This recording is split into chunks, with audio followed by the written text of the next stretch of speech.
They met by a well, Jesus, a Jew, and a woman of Samaria.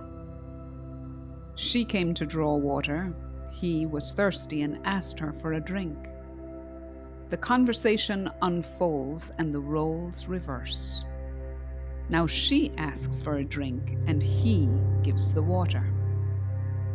They are at an ancient water source, but he is pointing to a source beyond that. A source he knows personally. We know regular water quenches regular and ongoing thirst, but the drinking of this different water eliminates thirst, Jesus says. He says it's living water and becomes a spring in people and gushes up to eternal life. First, realize that Jesus has seen water live at his baptism and is now himself living water. Baptized just like you and me, it was water and spirit that changed his life and gave him a new awareness of the nearness of God. Immersed in water was the first time he hears God's voice. Now, this living water takes him deep into Samarian territory, enemy territory for a Jew. But living water rewrites our understanding of enemies. His openness to her startles her. But the living water that is ours in baptism should startle the world and flow past old, sad divisions and the maintenance of traditional limitations.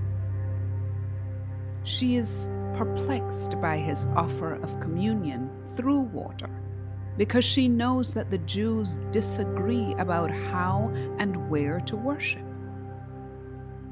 But living water knows that God is more than how and where we worship.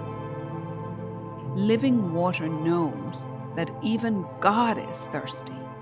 God is thirsty for God's children to worship in spirit and truth.